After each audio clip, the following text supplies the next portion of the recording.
Now I'm going to walk you through the inside of the Cedar Creek 31 IK. Take you through the inside, show you a lot of the new features that they've come out with, and some of the old.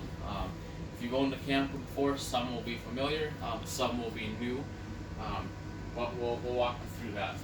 Your lighting in the back here, you have a couple reading lamps. They're just a push button underneath. And then you have switches in your slide outs for your lights over here and over here. We also have the pull down blackout MCD roller shade.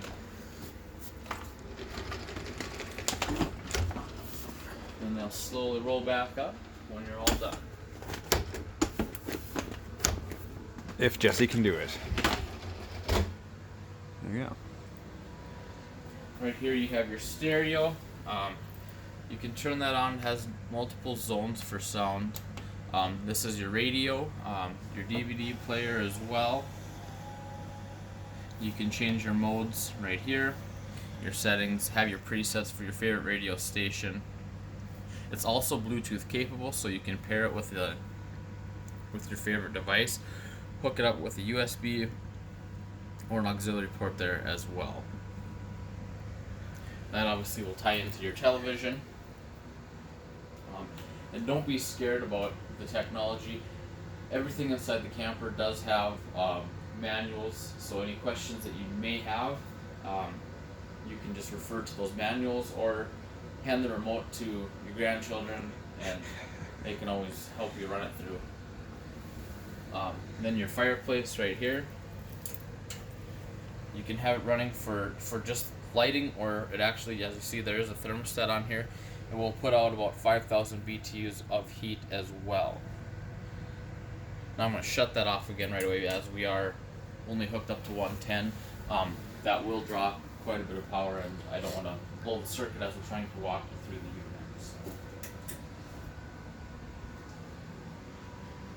Move next over to the Furion oven and stove.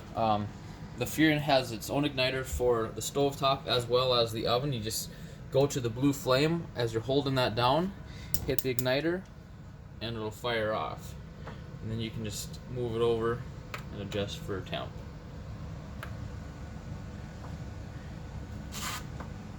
And then for the oven, it's just the same, except that you have a red flame here.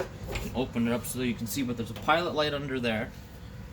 You just push and hold on the red, and the igniter will go. It'll light a little blue flame like that, and then you turn on the temp, and it'll light up the whole ring. And your thermometer, your thermostat's right there, right on the door or the face of the oven.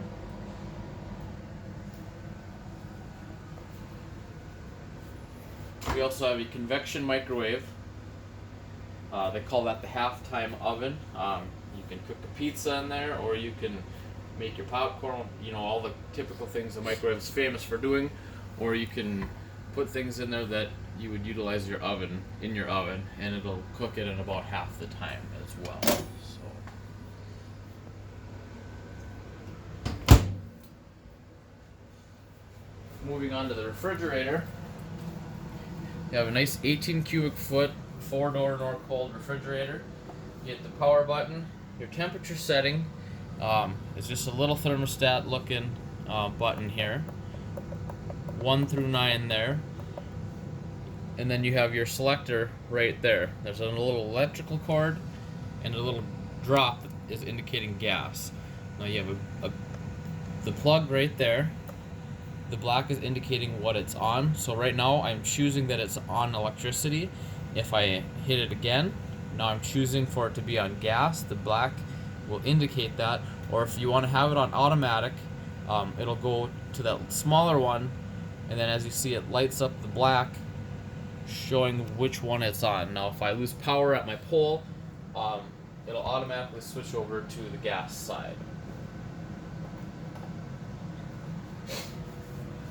And here we have a nice sized pantry for all your canned goods, cereals, things that you bring with while camping, all the s'more supplies. And over here we have, as well as power outlets for the coffee pod or the toaster, USB ports. Everybody's got technology nowadays, and it's just another access port where you can, use it as a charging station as well. Now you see two different thermostats here. This one is for the Fantastic Fan, or the Fantastic Vent. You can power it on and change the speed and the temperature and raise it up or down, as well as it does have a rain sensor as well. That's for this fan right up here. You turn that on. And you can raise it up.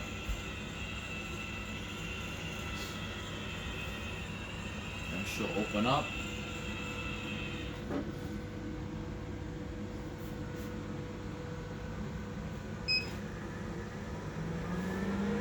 And then power on 4 speeds.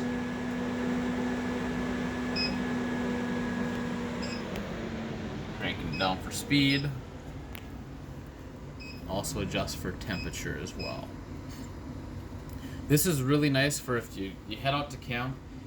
You're just setting up your camper for the first time. It's a 90-degree day, and you want to get all that heat out of that camper that's been cooking in there for the last 3 days. You can use this fan. It'll move a lot of air and a lot of time, suck out all that heat while you're trying to. It'll help your air conditioners get up to speed in a hurry.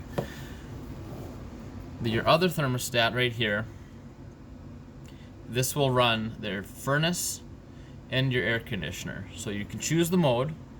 Zone 1 is where your furnace is going to be on. And if you go to Zone 2, that will run your second AC. And the Zone 1 will also run your AC. You just have to change the mode. You have a fan mode, off, cool, auto, and furnace. You can program it, you can run a clock on here as well, but the biggest buttons to know on here, your mode and your zone.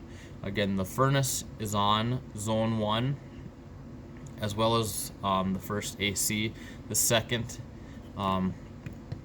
Zone 2, go through the modes, cool, fan, off. Notice you don't even see a furnace. The furnace isn't tied to the second zone. And then of course your temperature, up or down, simple.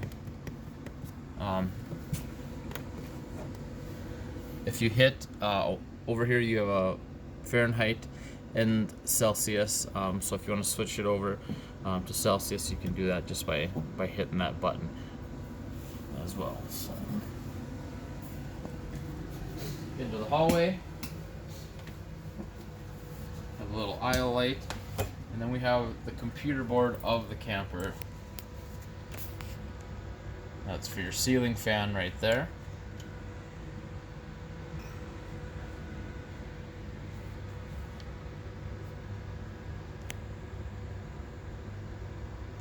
Then you have a passcode that you can set for the privacy of the current owner of the camper. I will not be showing you that.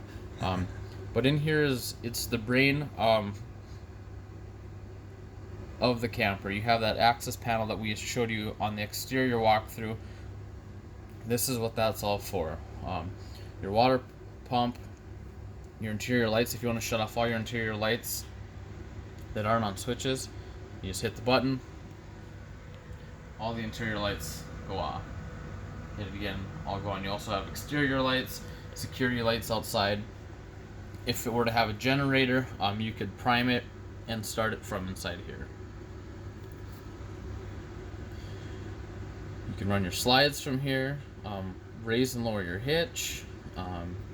If it has tank pad heaters, you can also utilize those in here. And then you can individually run your lights. Instead of turning them all on at once, you can do your toe kick, turn them on or off, your island lights, ceiling lights in a couple different sections. So And then you have your gas switch for the water heater as well. It also has your indicator for your fresh, black, and your gray waters as well. So as they fill up, these will become lit up and show you that you're running out of fresh water, or your tank's almost full, or your black tank's filling up. That's your indicators now. So.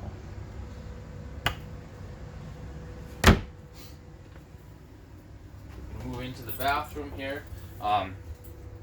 Not a ton to go through in the bathroom. Obviously, you have your light switches. The biggest thing to know about the bathroom is your GFI outlet. If your electrical outlets ever quit working, this is where I tell people to come and check first. It's a GFI, you just reset it, go check your outlets. If that doesn't work, we'll likely send you to the control panel, or the breaker panel, which is right here. All your breakers are right in here, labeled nicely, and then your fuse panels below. If one of these fuses ever fails, it will light up on a little red LED beside it.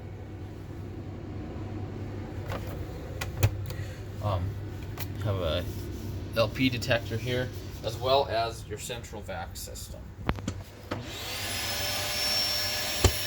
That's a little kick, so if you're sweeping the floor, you just kick that up, and it'll suck all the dirt and dust and things in it. Or you also have This way. where you can stick the hose in and vacuum out the length of the camper.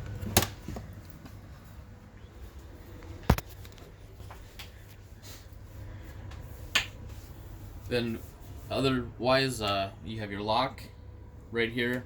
Very important to make sure that this is locked in place before you start transport. For those that may not be as familiar with camping, it's also good to know with your toilet to utilize a special RV chemical to help break down everything that goes into a toilet, so it can properly go through the system and not accumulate in the black tank. And then you also have a nice porcelain. Always nice to have a porcelain toilet versus plastic, especially when it comes to cleaning.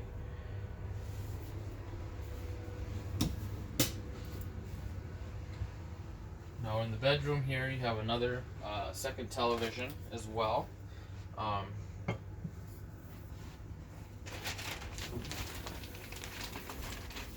You'll also have some storage underneath the bed. Here we have the hoses for your central vac, and then this is your line for your outside shower that we showed you outside in the pass-through storage.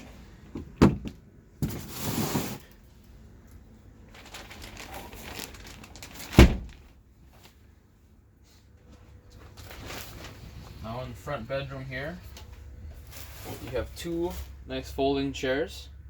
Comes with two standard, and then these you can fold up and take out as you wish if you have guests in the camper.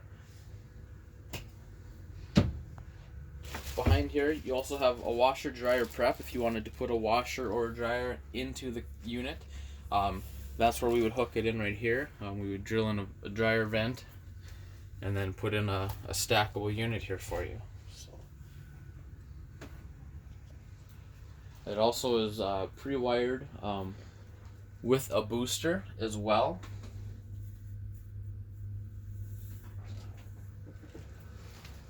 And then another thing about Cedar Creeks is they are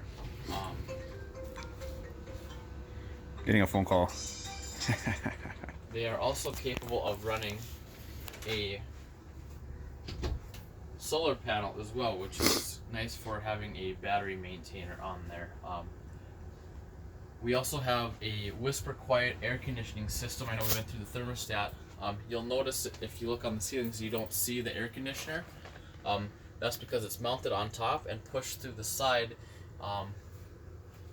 It'll intake here and push out right there. So you're not having that motor roaring right in the camper. Makes it a little bit nicer for TV watching. So, but that's the gist of the 31 IK Cedar Creek. If you have any questions, you can always call us for anything, any RV needs that you may have. I hope it was helpful for you guys, and if there's anything we can do for you here at Rough Rider RVs, we're a full service center, and we're here for you. So, thank you.